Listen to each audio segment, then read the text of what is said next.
마태복음 5장 38절부터 48절까지의 말씀 제가 받들어 봉독하겠습니다.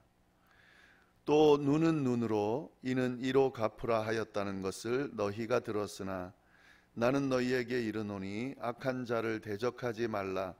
누구든지 내 오른편 뺨을 치거든 왼편도 돌려대며 또 너를 고발하여 속옷을 가지고자 하는 자에게 겉옷까지도 가지게 하며 또 누구든지 너로 억지로 오리를 가게 하거든 그 사람과 심리를 동행하고 내게 구하는 자에게 주며 내게 꾸고자 하는 자에게 거절하지 말라.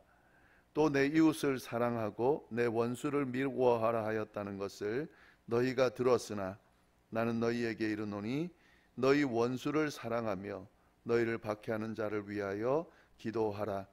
이같이 한즉 하늘에 계신 너희 아버지의 아들이 되리니 이는 하나님이 그 해를 악인과 선인에게 비추시며 비를 의로운 자와 불의한 자에게 내려 주심이라. 너희가 너희를 사랑하는 자를 사랑하면 무슨 상이 있으리요? 세리도 이와 같이 아니하느냐? 또 너희가 너희 형제에게만 무난하면 남보다 더하는 것이 무엇이냐? 이방인들도 이같이 아니하느냐? 그러므로 하늘에 계신 너희 아버지의 온전하심과 같이 너희도 온전하라. 아멘.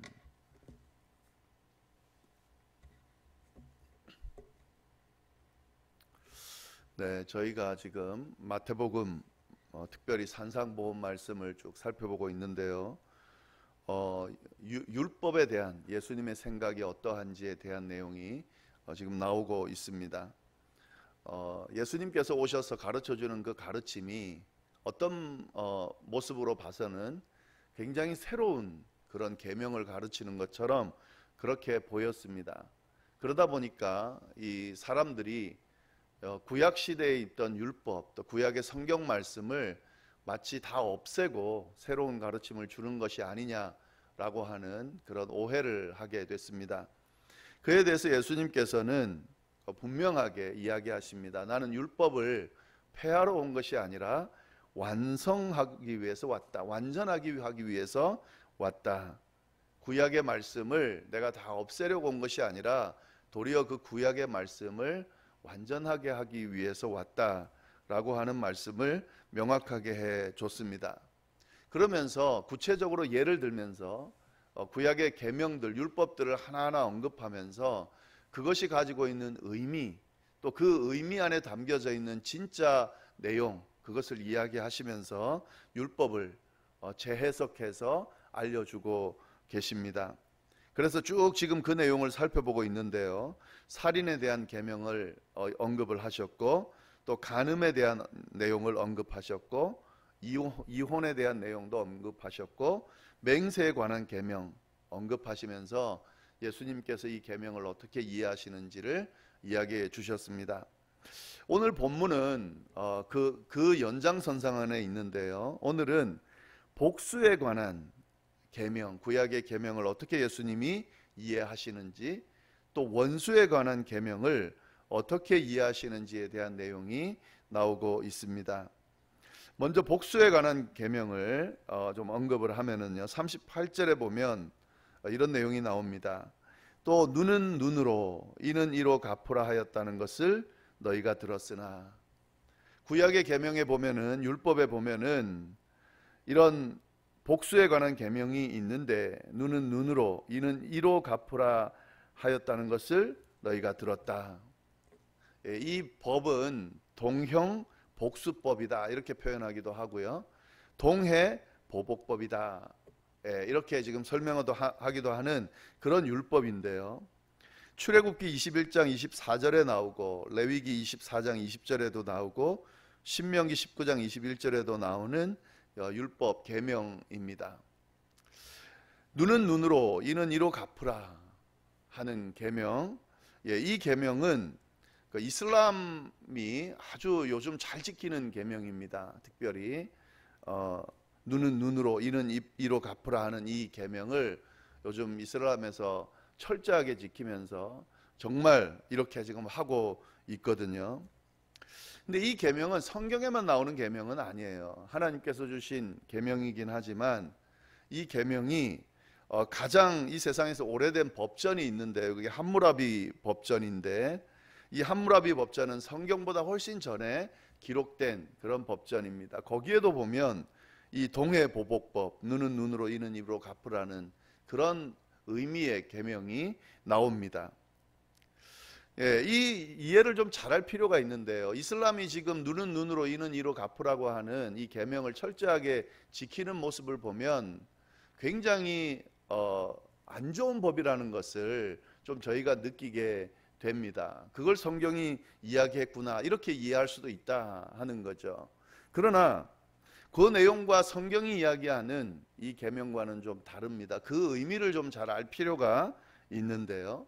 이걸 함무라비 법전에 나오는 이 동해보복법과 성경이 이야기하는 동해보복법이 어떻게 다른지 이 차이를 이야기하면서 성경이 진짜 이야기하는 이 동해보복법의 의미를 좀 한번 확실히 알아보도록 하겠습니다.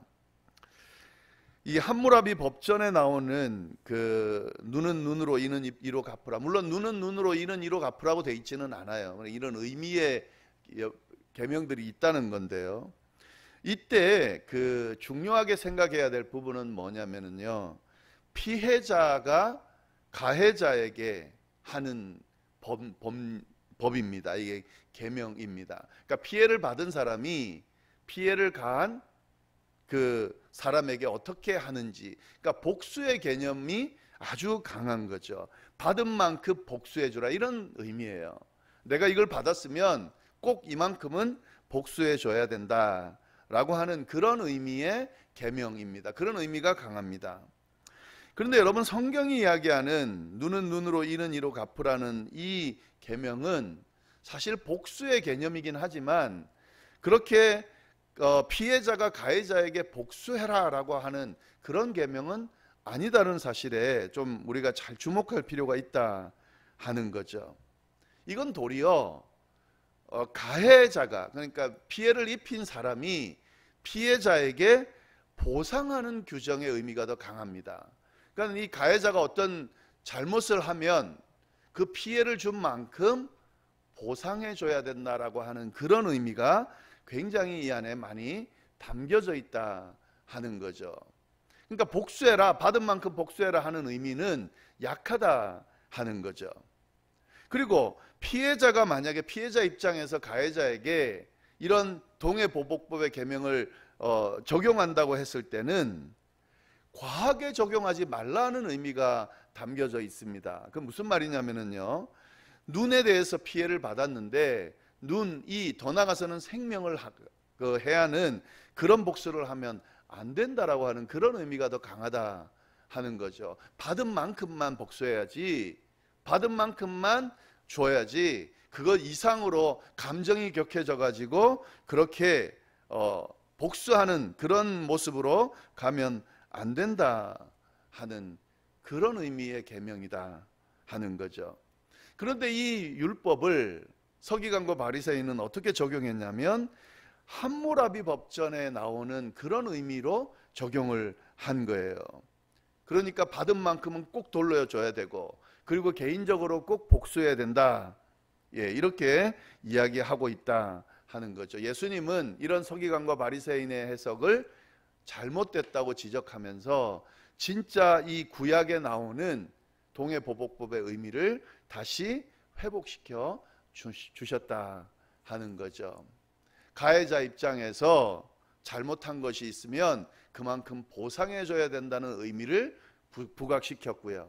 그리고 혹시 복수를 하게 되더라도 받은 것 이상으로 과하게 복수하면 안 된다라고 하는 의미를 부각시키면서 이야기하셨다 하는 거죠.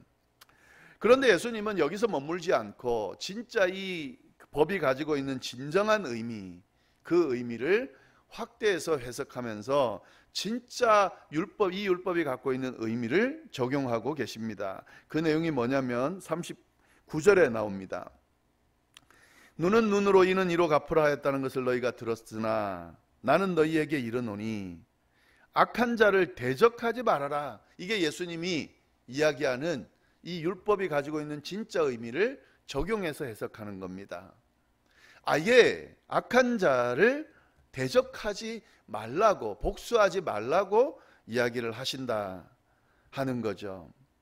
여기서요, 우리가 주목해 봐야 되는 것은 이런 눈은 눈으로 이는 이로 갚으라 하였다는 것을 너희가 들었으나 아예 대적하지 말아라 이렇게 이야기하지 않고 악한 자를 대적하지 말아라 그랬습니다.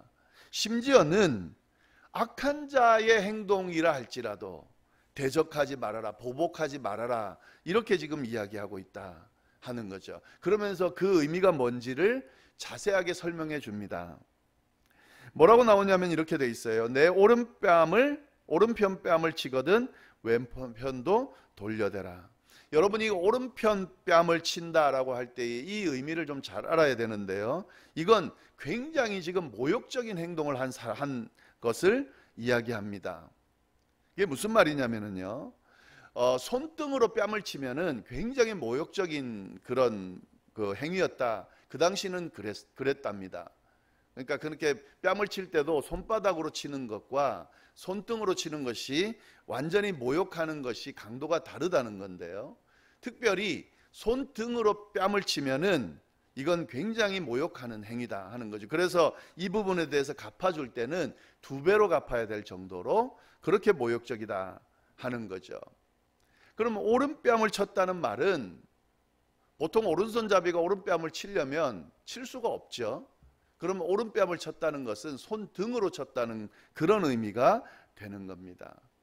그랬을 때에 복수하지 말고 왼뺨을 돌려대라 이런 말이에요. 그러니까 아주 나를 심하게 모욕하는 행동을 한 그 사람에게 복수하지 말고 도리어 왼편 뺨도 돌려대라 이렇게 이야기하고 있는 거죠. 그러니까 악한 자를 대적하라는 말에 대한 그런 의미가 되는 거예요. 그리고 또 뭐가 있냐면요, 40절 보시면 또 너를 고발하여 속옷을 가지고자 하는 자에게 겉옷까지도 가지게 해라. 여러분 여기서 좀 잘 봐야 되는 것은요, 속옷을 가지고자 한다 그러면 겉옷까지 가지게 하라. 조금 말이 안 맞아 보이는 것 같아요. 누가 속옷을 원하겠어요? 그런데 여기는 속옷을 가지고자 하면 겉옷까지 주라 이렇게 돼 있죠. 근데 이 말씀은요, 누가복음 6장 9절에도 나오는데 누가복음 6장 9절은 바로 돼 있습니다. 겉옷을 원하는 자에게 속옷까지 줘라 이렇게 돼 있어요. 그러니까 우리가 이해하는 것으로 보면은 누가복음 말씀이 더 맞습니다. 보통 겉옷을 원하죠. 그럼 겉옷을 원하면 속옷까지 줘라 이렇게 말이 되는데요. 왜 지금 마태복음은 거꾸로 이야기했을까 하는 거죠. 이거는 이 글을 보는 수신자에 따라서 다르게 표현해 놓은 겁니다. 누가복음은 이방인들을 대상으로 썼기 때문에 그냥 겉옷을 달라 하면 속옷을 주라 이렇게 말하면 되는데, 이 마태복음은 수신자가 유대인이거든요. 그러면 겉옷을 달라 하면 속옷을 줘라 이렇게 하면 이게 이해가 잘 안 됩니다. 왜 그러냐면요, 이 이스라엘은 그 지역이 일교차가 아주 심한 지역이어서요, 밤에는 꼭 덮고 잘 이불이 필요했습니다. 근데 그 이불을 들고 다닐 수가 없잖아요.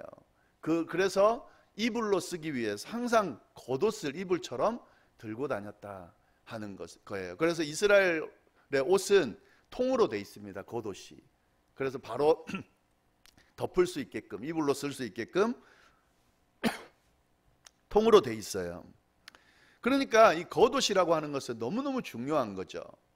겉옷은 이 사람이 만약에 예를 들면 이스라엘 사람이 마지막까지 갖고 있어야 되는 것이라, 재산으로 꼭 끝까지 가지고 있어야 되는 것이 뭐냐 하면 겉옷이다 이렇게 할 정도로 겉옷은 아주 중요합니다. 오죽했으면은요, 출애굽기 22장 26절 27절에 보면 이런 규정이 있어요. 만약에 겉옷을 전당 잡았을 경우에 그때 해지기 전에는 꼭 그 겉옷은 돌려줘라 이렇게 이야기를 해요. 그러니까 이스라엘 백성들에게 이 겉옷은 아주 중요한 겁니다. 그러니까 겉옷을 달라고 해버리면 다 달라는 것과 똑같은 거예요. 그러니까 말이 안 맞는 거죠. 겉옷을 달라 하면 속옷까지 주라는 말은 말이 안 맞는 거죠. 다 줘버렸는데 또 속옷까지 주는 것은 별로 큰 의미가 없는 거죠. 지금 여기서 그래서 거꾸로 이야기하고 있는 겁니다. 그래서 여기서 말하는 속옷이라는 것은 아주 작은 것, 필요하지 않은 것을 의미해요. 그러니까 어떤 사람이 정말 작은 것, 필요하지 않은 것을 고소해서까지라도 그걸 달라고 해서 뺏으려고 하는 경우가 있을 때에, 그때에 그거 가지고 복수하지 말고 겉옷까지 다 줘버려라 하는 그런 말씀을 하고 있는 겁니다. 예, 악한 자를 대적하지 말라는 설명을 하려고 이런 예를 들고 있다 하는 거죠. 네, 그리고 또 보면은요,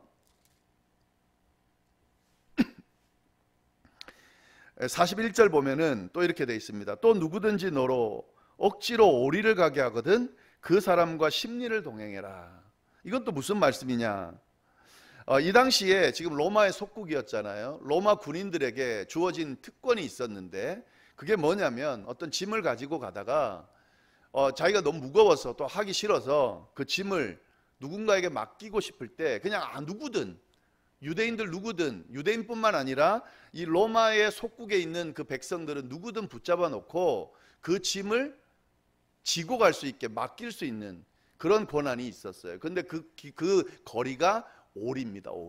오리는 맡겨서 그렇게 짐을 옮기도록 할 수가 있다 하는 거죠. 그겁니다. 억지로 오리를 가자고 하면 그러면 심리까지 더 가져라. 그런 의미의 이야기를 지금 하고 있는 거죠. 그 다음에 42절 보면 내게 구하는 자에게 주며 내게 꾸고자 하는 자에게 거절하지 말라. 누군가 너에게 필요로 한다 그러면 꾸고자 하면 그냥 다 줘버려라. 지금 이렇게 이야기하고 있다 하는 거죠. 여러분, 이 이야기를 쭉 듣다 보니까 이제 오늘날에 적용하기는 좀 힘든 말씀으로 그렇게 보입니다. 네. 이거 악한 자를 이렇게 대한다고 하는 게 이게 쉽지는 않은 내용이에요. 세상이 이야기하는 그런 가치관과는 완전히 다른 말씀을 하고 있습니다. 그럼 우리가 이 말씀을 어떻게 이해하고 대해야 되는가? 이게 우리 오늘날에는 적용하기 힘드니까 모르는 척 무시하고 그냥 넘어가면 되는가? 그건 아니죠. 예수님의 말씀이고 그것도 가장 보석 중에 보석이라고 하는 산상보훈에 있는 말씀이기 때문에 우리 그리스도인들이 이걸 무시하고 넘어가면 절대 안 되죠. 꼭 지켜야 되는 말씀으로 우리가 이해를 해야 됩니다. 그러면 이 말씀을 어떻게 이해하고 지킬 것인가 하는 거죠. 먼저 아셔야 될 것은 예수님께서 이 말씀을 통해서 하시고자 하는 의미가 있습니다. 그게 뭐냐면 복수하지 말라 하는 거죠. 특별히 여기서 말하는 복수하지 말라는 의미는 개인적으로 복수하지 말아라 하는 그런 의미가 있습니다. 개인적으로 복수하지 말아라. 우리는 개인적으로 어떤 피해를 당하면 꼭 개인적으로 복수를 해야, 그래야 직성에 풀리죠. 그리고 그래야 억울함을 풀 수 있다고 생각을 합니다. 그런데 만약에 그렇다고 하면 이 세상은 정말 혼란스러울 겁니다. 다 복수를 한다면, 개인적으로 다 어떤 불이익을 받았을 때 다 복수한다 그러면 세상이 이렇게 살 수가 없을 거예요. 그럴 때 어떻게 합니까? 우리는 법이라고 하는 것에 맡기죠. 복수해주는 대상에게 맡기는 거예요. 개인적으로 복수하지 않는 거죠. 그래서 복수하지 말라는 그런 의미가 있는 거죠. 특별히 개인적으로 복수하지 말라는 그런 의미가 있는 겁니다. 그럼 누구에게 맡기면 됩니까? 복수해주는, 이런 부당한 것을 제대로 그렇게 고쳐주는, 바로잡아주는 곳에 맡기면 된다 하는 거죠. 그게 복수의 방법이다 하는 거죠. 우리 믿는 사람은 그 최종 대상이 누굽니까? 하나님께 맡기는 거죠. 하나님께. 그러니까 지금 이 말씀은 내가 어떤 불이익을 당하고 그런 잘못된 어떤 그 불이익을 받았을 때에 그거에 대해서 복수하지 말라는 건 바보처럼 그냥 넘어가라 그런 의미가 아니라요. 그걸 개인적으로 복수하려고 쓰지 말고 하나님께 맡기라는 거죠. 왜냐하면 하나님은 의로운 분이시라서 하나님께서 갚아주신다라고 믿고 그걸 하나님 앞에 맡기는 그런 의미가 이 안에 담겨져 있는 겁니다. 물론 율법이 이야기하는 것으로 받은 만큼 복수해 주되 과하게 갚지 말고 그 이상 갚지 말고 그렇게 복수해라 라는 그 계명이 있지만 사실 이 안에 담겨져 있는 진짜 의미는 개인적으로 복수하려고 그러지 말고 그걸 그냥 그대로 받아들이면서 이걸 하나님 앞에 가지고 가서 하나님 이것을 갚아주십시오, 고쳐주십시오, 바꿔주십시오, 억울함을 풀어주십시오 맡기면서 그렇게 행동해라, 그리스도인답게 행동해라 라고 하는 말씀과 같다 하는 거죠. 그리고 예수님은 사실 더 나가서 이야기를 합니다. 그게 그 다음 내용이에요. 그 다음 내용이 뭐냐면 원수를 사랑하라 라고 말씀하시는데, 이 원수 사랑하라는 이 계명으로 복수를 대처해라 이렇게 말씀하고 있다 하는 거죠. 43절 말씀 보면 뭐라고 되어 있냐면 내 이웃을 사랑하고 내 원수를 미워하라 하였다는 것을 너희가 들었으나. 근데 여기서 좀 알아야 될 것은요, 이웃을 사랑하고 내 원수를 미워하였다 하는 이 말씀 중에 원수를 미워하라, 이 성경에는 그런 말씀이 없어요. 그런 계명이 없습니다. 원수를 미워하라는 계명은 어디에도 없어요. 근데 왜 예수님이 이렇게 이야기할까? 이게 지금 그 유대인들이, 이스라엘 백성들이 계명을 해석할 때에 하나님께서 이 구약 시대 예전에 이 계명을 주시고 할 때에, 그때에 이방인들 대처할 때에, 특히 이방 나라를 정복할 때에 그 이방 나라를 이렇게 완전히 없애라라고 하는 그런 계명들을 줬습니다. 특별히 이방 신들, 이방 문화들은 완전히 제거해라는 그런 계명을 줬는데 이거를 원수처럼 대해라라고 해석을 한 겁니다. 근데 하나님은 그렇게 이야기한 건 아니거든요. 이방 신들 또 하나님을 반하는 것들은 완전히 제거하라고 했지만 그 모든 것들을 원수로 대적하고 다 그렇게 대적하라고 하신 것은 아니에요. 하나님은 늘 이스라엘 백성을 중심으로 해서 이방인들을 넘어서서 온 인류를 구원하고자 하는 그런 마음이 있으셨고 늘 그렇게 해오셨습니다. 그래서 그 이야기를 지금 하시는 거예요. 내 이웃을 사랑하고 내 원수를 미워하였다 하라 하였다는 것을 너희가 들었으나 나는 너희에게 이르노니, 진짜 율법이 갖고 있는 의미, 너희 원수를 사랑하며 너희를 박해하는 자를 위하여 기도하라. 이게 하나님의 뜻이다. 원수를 사랑하고 박해하는 자가 있으면 도리어 기도하라. 왜요? 그것이 바로 이같이 한즉 하늘에 계신 너희 아버지의 아들이 된다. 하늘에 계신 아버지의 아들이 되는 길, 하늘에 계신 아버지의 모습으로 사는 길은 바로 이런 모습이다.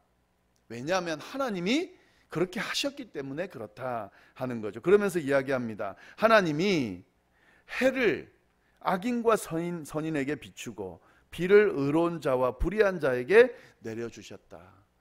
무슨 말이냐면 하나님께서 햇볕을 또 비를 선인에게만 준 것이 아니라 선인과 악인 모두에게 비춰주셨고 의로운 자와 불의한 자에게 모두 내려주셨다 하는 거죠. 하나님은 모든 인류를 사랑하십니다. 그 행동들, 잘못된 죄, 사단의 어떤 계략들을 하나님이 싫어하시고 그걸 제거하라고 하시는 거지, 하나님이 만드신 피조물, 그 중에서도 단연으뜸인 사람은 사랑하신다 하는 거죠.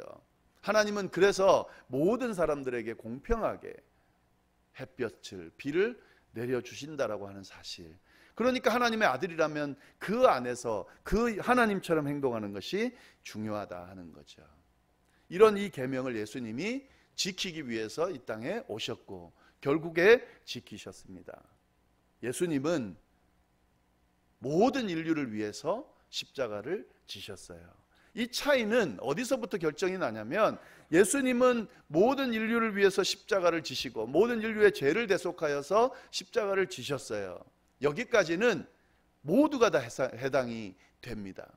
그런데 이제 이 다음에 그 사실을 믿고 받아들이냐 안 받아들이냐, 여기에서 심판을 받느냐 아니냐가 차이가 나는 것이지, 하나님은, 예수님은 모든 사람들을 다 대상으로 그렇게 이 모든 것들을 행해 오셨다 하는 거죠. 만약에 하나님께서 원수를 사랑하지 않으시고 원수를 갚으셔서 원수를 완전히 벌하셨다 그러면 사실 남아있을 사람은 없는 거죠. 이 모든 인류가 한 행동을 한번 보세요. 아담부터 시작해서 지금까지 해오는 인간들의 행동을 한번 보십시오. 다 하나님께 원수된 행동이지 하나님께 의롭게 행동하는 사람이 과연 누가 있겠습니까? 만약에 그렇게 했다 그러면 구원받을 사람이 없겠죠. 하나님은 모든 인류, 원수된 행동을 하는 사람들조차도 사랑하셔서 그들을 구원하기 위해서 십자가의 사역을 행하셨다 하는 거죠. 아들을 보내시고.